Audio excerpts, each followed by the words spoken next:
When I first met Adrian Lorne, I thought he was different. Not the kind of man who played games or dodged commitment, but someone grounded, steady, and real. He had this way of listening that made you feel like the only person in the room, even in a crowded cafe. He was intelligent, with a quiet charm that came from confidence rather than arrogance. For the first few months, everything between us felt effortless. Late-night calls, weekend drives to nowhere, and a level of emotional intimacy that I hadn't experienced in years. I was cautious at first, because heartbreak teaches you to keep your guard up, but Adrian made me believe that maybe, just maybe, it was safe to let it down again. Then one evening, over dinner at my apartment, he put down his fork and sighed. "Lena," he began, eyes flicking to the candle between us, "I need to tell you something." I remember how his tone shifted from warm to hesitant, like someone rehearsing bad news. My stomach twisted before the words even came. My ex, Vanessa, she's pregnant. The sentence hit like a physical blow. My first instinct was disbelief. We'd been together for almost 5 months. "Pregnant?" I asked, my voice barely steady. "You've been seeing her?" He shook his head quickly. "No, I haven't. It happened before us. She told me last week. I didn't know how to tell you, but I couldn't keep it from you either." His voice cracked at the right places. His face wore the perfect expression of guilt mixed with helplessness. I wanted to believe him. Against every rational thought, I did. "What does this mean for us?" I asked quietly. He exhaled, rubbing the back of his neck. "I don't know. I care about you, Lena. I really do. But I need to do what's right. If she's really pregnant, I can't just walk away." I remember sitting there, nodding, while every part of me screamed not to. The conversation ended with vague promises. "We'll talk again. Maybe it's just temporary." But I knew deep down something had shifted permanently. Over the next few days, his messages became shorter, his calls less frequent. I'd wake up, check my phone, and find nothing. It was as if the person who used to text me good morning had vanished into the air. He stopped showing up, stopped explaining. I let him go, telling myself it was for the best. Months passed. I tried to rebuild, to move forward, to believe that maybe Adrian was just another lesson. Until one afternoon, fate, or maybe irony, decided to intervene. I was at a charity gala my company had sponsored, chatting with a friend near the buffet table, when I heard someone laugh, a bright, familiar laugh that made me turn my head. The woman was tall, poised, with auburn hair and a gentle smile. The name tag on her dress read, "Vanessa Hale." My pulse quickened. Could it be her? I walked over, heart pounding. "Hi," I began, forcing a smile. "You're Vanessa, right? Vanessa Hale?" She nodded, friendly but slightly cautious. "Yes, that's me. And you are?" "Lena," I said. "I think we might have a mutual connection. Adrian Lorne?" Her brow furrowed for a moment, and then she smiled, a bit confused.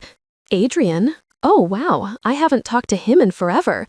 We dated for a bit, but that ended more than a year ago." My stomach dropped. "So, you haven't been in touch with him recently?" She shook her head. "No, why?" My throat went dry. "He told me you were pregnant," I said, before I could stop myself. Her eyes widened. "Pregnant? Me?" She gave a short laugh, then frowned as she realized I wasn't joking. "No, that's definitely not true. We broke up after I found out he'd lied about a lot of things. But pregnant? Never." The truth settled in like ice water in my veins. Every part of that night, that conversation, that heartbreak, it had all been a lie.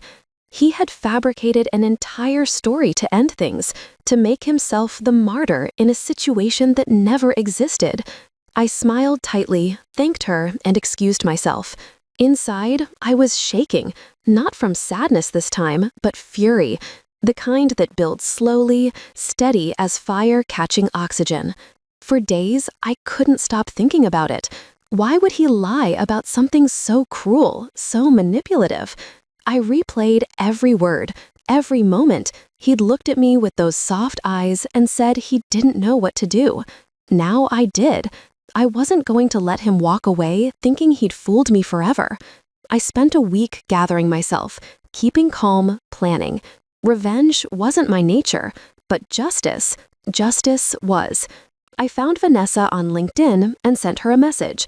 "Hey," I wrote, "I think you deserve to hear what he told me, and I think we both deserve closure." We agreed to meet for coffee. When I told her everything, she looked stunned, then angry. "He told you I was pregnant? To end things?" she repeated incredulously. "That's disgusting." I nodded. "He used you as a prop in his story." We sat there, two women connected by one man's manipulation, realizing how small he'd tried to make us both feel. That's when the idea came. "Would you be okay confronting him? With me?" I asked. She blinked. "You mean together?" "Yes," I said. "Not in person, on a video call. I'll call him, tell him I need closure. You'll already be there." A slow smile spread across her face. "You're serious?" Dead serious. It took some convincing, but eventually she agreed.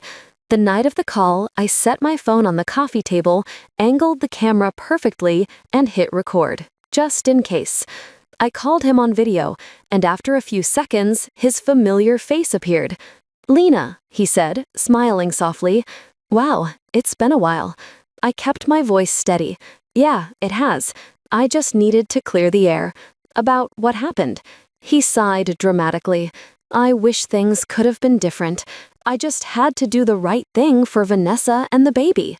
I let the silence linger for a second, then said, "You mean this Vanessa?" I turned the phone slightly. Vanessa was sitting right beside me, staring directly into the camera. Adrian's face drained of color instantly. "Vanessa?" he stammered. "What? How?" She folded her arms. "You told her I was pregnant? Seriously, Adrian?" He opened his mouth, but nothing came out. The fake composure he'd always worn shattered completely. I didn't mean, it's just, save it," I interrupted. "You didn't just lie. You manipulated both of us. You made me feel guilty for something that never even happened." His eyes darted between us like a trapped animal. "Lena, I can explain." "No," I said, cutting him off. "You've done enough explaining for a lifetime." And then, before he could recover, I ended the call. Vanessa and I sat there in silence for a moment before we both burst out laughing. Not because it was funny, but because it was finally over. The weight of it all, the lies, the confusion, the heartbreak lifted, leaving only clarity in its place. Later that night, I uploaded the recorded call to a private drive, not to share, not to humiliate, but to remind myself what gaslighting looks like when it wears a human face. Over the next few weeks, Adrian tried to contact me. Texts, calls, even showing up at my office once. I ignored him all. By then, word had spread.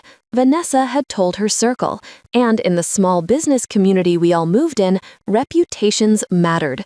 His mask had slipped publicly. The man who built his image on honesty and emotional intelligence was now known as the liar who faked a pregnancy to dodge commitment. But I didn't gloat. I didn't need to.